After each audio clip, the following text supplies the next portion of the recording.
What's going on, guys? You're listening in the next chat box, and today we'll be talking about anything because, again, I did not plan anything for this session. I do have a special guest. He's going to go by Spark for the remainder of the time. Say hello. Hi. I thought it'd be cool to bring someone in early on, so hope you guys enjoy this. Let me know what y'all think. Let me know what y'all want to talk about, and I guess if there's, I don't know how this all works. I'm still, like I said, I'm still new to this. I don't know how this all works, but let us know what you want us to talk about. If there's any subjects that y'all find interesting, like I had mentioned early on, nothing political based, nothing too serious, or real world based subjects, if that makes any sense. But yeah, guys. Let's get into it. All right. I'm gonna hand it off to Spark because he's got a subject he wants to talk about. So. Okay, so something that has been bugging me for a while is companies making fake remasters. Like, for example, a Modern Warfare 2 remastered is not a full remastered when it's just a campaign. There are people like me and Nick that didn't get to experience the OG Modern Warfare 2 in 2009, and they're basically depriving us of that chance, to experience it with just remastering the campaign. No, I'm sure it's good. I'm sure the campaign remaster is good. I'm sure it represents Modern Warfare 2, just remastering a certain part of a game, it doesn't seem right in retrospective. It's not a true remaster though, because a true remaster, besides the supply drops and the new weapons, COD 4 Remastered was perfect because the graphics were good. Not to mention, you can buy it separately like you can get it bundled, so that's cool. Another thing that I want to touch base on is the fact that like I mentioned last episode, I'm a old school type person. New games, I'll play them, I'll experience them, but they're nothing like what we had back then. One of the things that bugs me is, let's say you were born like maybe 5 years ago from today. Well, let's say Black Ops 2 is new to you. Let's say everything from the early 2000s is new to you. Well, that stinks because you won't be able to play online anymore. I get it. Companies have to move forward. I understand that. Going along the lines of re-experiencing it, like Modern Warfare 2, you know how impossible it is to get into a lobby now? Not to mention, if you do play online, or you have the chance of getting your account hacked, on those older games, or tampered with. But I feel like there could be something done about going along with that. You had mentioned something about Black Ops 2. Okay, so apparently, people are making a plutonium Black Ops 2, or so you have all the guns unlocked, you have all the attachments, you have all the kill streaks, everything unlocked, plus the camos and the map packs, and you just download it and play. Like, that's cool, but the fact that console players, can't enjoy that, it's only a PC thing. I don't know if that's actually happening. That's just what I heard, but that would be cool, for like if everybody could experience it. But yeah, no, it's sad to see what we grew up with back in the day not available to the new people. Not like the new people even cared because they're worried about other games. This newer stuff. Yeah, this has to be addressed. They don't make games like they used to. Especially from the early 2000s. Like, I grew up with PlayStation 2, so, I have a sense of, of good games. They were hard. They were really hard for a kid. let's be honest. PlayStation 2 games are hard to beat when you're a kid. They're hard in general, but like games are so easy now. They really are. Since we're on the topic of retrospective, I don't think that was the right word. Or retro gaming. Yeah. Since we're on the topic of that, one of my childhood favorites, and some of y'all might be able to relate on this, is Gran Turismo 4 for the PlayStation 2. I've never beaten a PlayStation 2 game in my life. I know, but Gran Turismo was the fourth game of the series was probably my favorite. I think they did amazing on it. The only other game that I know even comes close to 4 is Gran Turismo Sport on the PS4. Besides that, it's I don't know. That's just me. That's just me though. 4 is probably my top favorite. If it makes you feel better, I've only beaten one PlayStation 2 game in my life, I think, and that was the original Spider-Man on there. Like those games are hard to beat.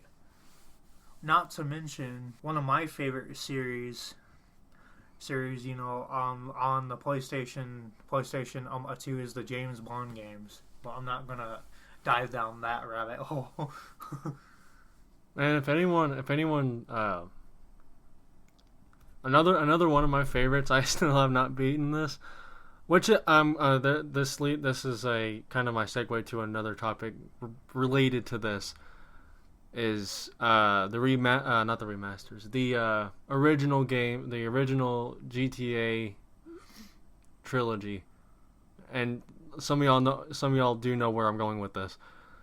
But San Andreas, Vice City, and 3 and San Andreas were my top favorite games as I was growing up.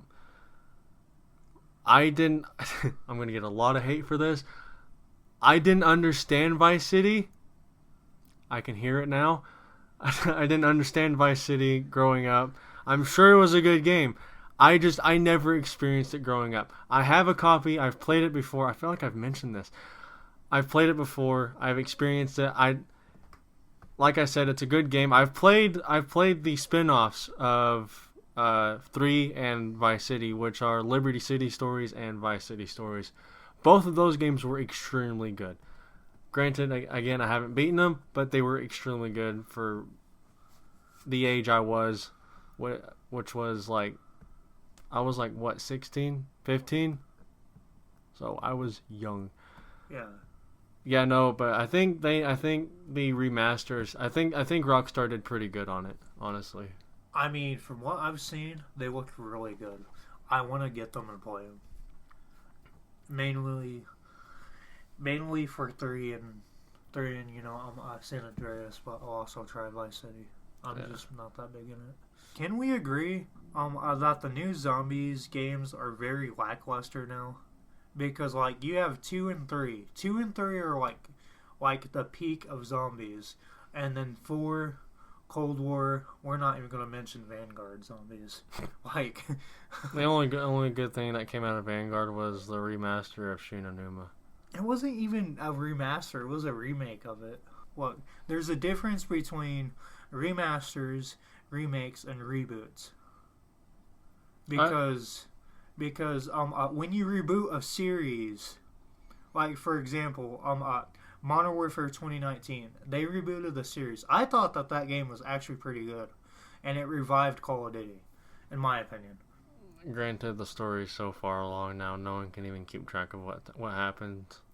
Yeah, like, because if you're going off like the Modern Warfare era, you got COD 4, MW2, and MW3. I'm sure the story was followable along that, but you get into these newer ones, you go from the old ones to the new ones, the story just drops off completely into a whole new section. So that's just me. They're using the same characters, but I can't. I'm not a big story person. You can ask anyone that knows me. I'm not a big story person. I don't play many games that are story based. That is changing though. I'm starting to get into that. Yeah, like like the thing is, like for example, people hated Transit. They hated it. But the thing is, without transit, it wouldn't be Black Ops 2 if you take transit out.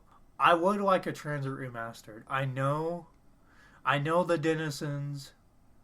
I know the boss. I know transit is very aggravating, but there's a certain experience you get from that map when you play it.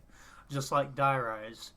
I know you're not a very big fan of Die Rise, but anyone knows it from if they've come from my channel. Anyone knows that.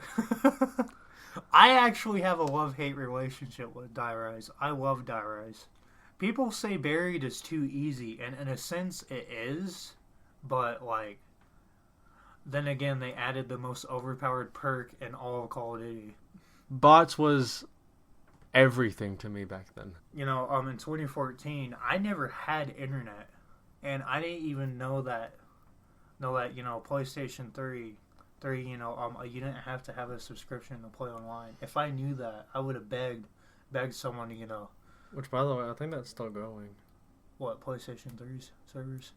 I want to get a PlayStation 3. I love PlayStation 3. It's probably my new favorite PlayStation console, honestly. I love PlayStation 2. I will always love it, but 3, I don't know. There's just an experience with PlayStation 3 that, it's special. But, like, in 2014, I can't do this now. I don't know why. I guess it's my attention span, but after I got off of school, I would hop on BO2 and just play bots. I'd put it on unlimited. I'd put 2 bots on my team and the rest on the enemy team, and literally play the same map for like 2 hours. Bots were everything, like he was saying. Yeah. So I'm not the only one that did that. But alright guys, so I think that's all we're gonna have for today. Hope you guys enjoyed this episode. Come Sunday, I should have another one out. That's if everything goes as planned. Sunday, I should have another one out Monday as well, and then the week will restart from there. I want to thank Spark for coming out and joining me in this one. You're welcome. And yeah, so completely forgot my outro. Said I was gonna improve on it, but I think we'll just go with whatever. But yeah, guys, I will see you guys in the next episode. And bye. I don't know. I still working on it. I'll say bye. Bye.